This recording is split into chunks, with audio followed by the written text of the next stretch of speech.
Eu percebi uma coisa com o tempo. As pessoas mais interessantes que leem não são necessariamente aquelas que leem mais, mas são aquelas pessoas que deixam a leitura atravessar a sua existência. Porque eu vou te contar um segredo. A leitura, ela não é só informação. Ela faz parte da nossa sensibilidade, do nosso repertório emocional. É como se fosse um treinamento para a gente aprender a viver no aqui e agora.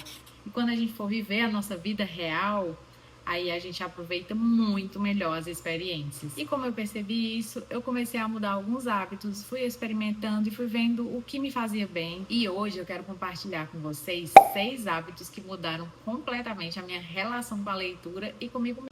Depois que eu comecei a viver a leitura de uma forma mais profunda, mais presente e mais imaginativa, eu percebi que a minha vida ela foi ficando mais congruente com aquilo que eu queria. Melhorando o foco, a gente fica mais presente. Vivenciando a nossa imaginação, aí a gente começa a projetar melhor os nossos sonhos. E também, quando você coloca uma meta mínima diária, o seu senso de autoeficácia, assim que você termina essa meta, ele aumenta. E aí, a gente levando de novo para a vida real, isso é como um treino para a gente levar adiante todos os nossos projetos. Então, agora sim, vamos lá para os hábitos. O primeiro hábito que mudou minha vida foi fazer pausas depois de capítulos que me tocaram muito, ou seja, capítulos importantes para mim. Eu fazia muito aquilo de querer terminar rápido, um livro após o outro, sem respiro, e acaba que fica muito parecido com o conteúdo que a gente consome em tela, porque a velocidade mais uma vez lhe consome e é como se você estivesse resetando um assunto após o outro. E isso não faz bem. Fiz tudo isso até perceber que alguns capítulos ou páginas pedem realmente silêncio. E nesse silêncio você também pode escrever, como um diálogo com o livro. Isso é sensacional. Eu acho que a leitura ela é uma das melhores amigas da escrita. Eu não sei se já aconteceu com vocês, mas tem algumas frases que mexem com a gente de um jeito tão específico que passar, seguir adiante, quebra um pouco do encanto da leitura. Então hoje eu faço muito isso nas minhas leituras. Fecho o livro, dou um respiro, faço um chá, um café, fico olhando ali na janela e eu então escrevo um pouco. Isso se tornou parte essencial das minhas leituras. Porque eu estava refletindo e vi que quando eu comecei a ler, a me empenhar mais na leitura, foi também para sair das telas, foi também para sair do automático e viver com mais presença, né? Ter mais foco. Foi aí que eu fiz uma associação da leitura com a terapia, porque às vezes o melhor da leitura acontece quando você se afasta um pouco do livro. É como nas sessões de terapia. Quando você sai e vai para a sua semana, né, para a sua vida real, às vezes o melhor acontece lá. De repente, quando você tem um insight, ou então quando você sai do mundo dos pensamentos, das reflexões, para o movimento. E também foi importante porque eu acho que a gente perdeu um pouco essa capacidade de digerir as coisas por conta do imediatismo. E tem isso, né? Livros bons, eles não foram feitos apenas para ser terminados, mas para serem sentidos também. O segundo hábito, e eu acho ele sensacional, é levar para a terapia aqueles trechos que me atravessaram. E isso, gente, mudou completamente o meu olhar sobre a leitura. Porque às vezes um personagem incomoda a gente sem explicação, ou você lê uma frase e ela te emociona de um jeito estranho, ou você sente uma forte identificação, ou uma dificuldade de colocar aquilo em palavras. Então eu comecei a perceber que isso diz muito sobre nós. E tem gente que leva sonhos para a terapia, e eu acho lindo quem leva os livros também. Então, assim, eu super indico. Eu faço isso na minha terapia e também incentivo bastante minhas pacientes a trazerem seus livros para sessões. Às vezes o livro mostra um medo seu, uma carência, uma solidão, um desejo. E conversar sobre isso na terapia pode transformar as suas leituras em autoconhecimento. O terceiro hábito é conversar sobre livros que gostei com pessoas que se interessam por ter conversas profundas.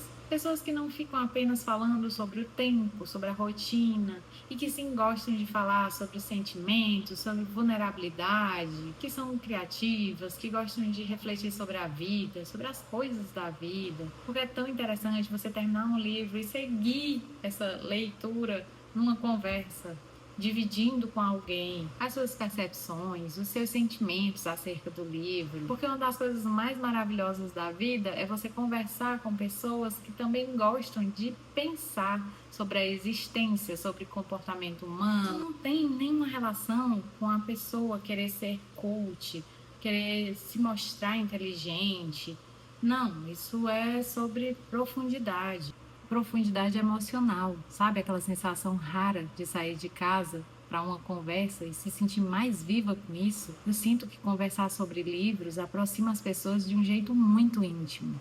Ah, porque quando a gente fala de um livro que amou, no fundo, nós estamos falando de nós mesmos. Isso faz com que o outro nos conheça profundamente. E o quarto hábito, que é o meu xodó, é conhecer lugares que aparecem nos livros. Isso para mim tem uma magia assim muito específica. Alguns lugares, primeiro, existem dentro da nossa imaginação. Depois, quando a gente conhece esse lugar, parece que fechou assim um ciclo. E esse lugar, ele pode ser uma cidade, uma rua específica, uma livraria, o café, como quando a gente também conhece cenários de filmes. Eu amo essa sensação de chegar num lugar e pensar, eu já estive aqui, mentalmente, na minha imaginação, emocionalmente, eu já estive aqui, não é? A leitura, ela faz isso com a gente, ela cria memórias antes mesmo das experiências acontecerem. E aí os livros, pelo olhar do autor, eles fazem a gente ter muitas experiências, viver muitas vidas, estar em muitos lugares. O quinto hábito foi importantíssimo para mim, que foi criar momentos ou um dia de silêncio, longe do excesso de estímulos. É só parar um pouco para perceber que a nossa atenção ela está completamente fragmentada. É notificação, vídeo curto, barulho, excesso de informação, excesso de comparação. Fique atento a isso. E aí a gente começa a perder a nossa profundidade sem perceber. Eu comecei a criar pequenos momentos silenciosos. Ler sem mexer no celular, caminhar sem o fone, passar um tempo sem consumir nada. Aqueles jornais que são noticiários de notícias bastante pesadas, eu jamais assisto aquilo. Isso reflete muito na nossa criatividade, na nossa atenção, na ansiedade, na depressão, simplesmente porque o silêncio ele reorganiza a sua mente. Eu acho que as pessoas elas não estão necessariamente cansadas da vida, elas estão muito cansadas dos excessos. Então, para um pouquinho, respira e observa quanto tempo você está passando na tela. O que é que você poderia substituir? O sexto hábito é associar livros a momentos da vida.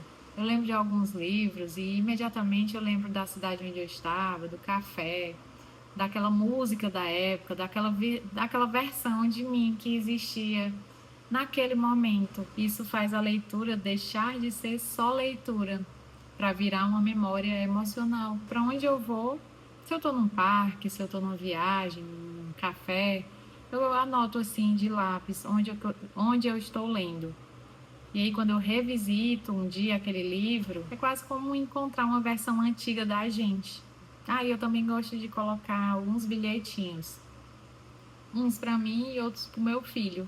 Eu tenho uns livros separados que eu espero que ele leia um dia, com os bilhetes que estão lá dentro. E no fim, eu acho que os livros mais importantes não são aqueles que fazem a gente se sentir mais inteligente, e sim aqueles que fazem a gente se sentir mais viva, faz a gente sentir mais a vida, né? E talvez por isso que eu ame tanto ler, porque a leitura ela me ajudou a desenvolver essa questão da presença, de estar aqui, no aqui e agora. E isso faz com que a minha vida seja mais verdadeira, porque eu não estou passando momentos assim como rolando o feed. E essa presença para perceber a vida, para pensar mais profundamente, para sentir mais profundamente também.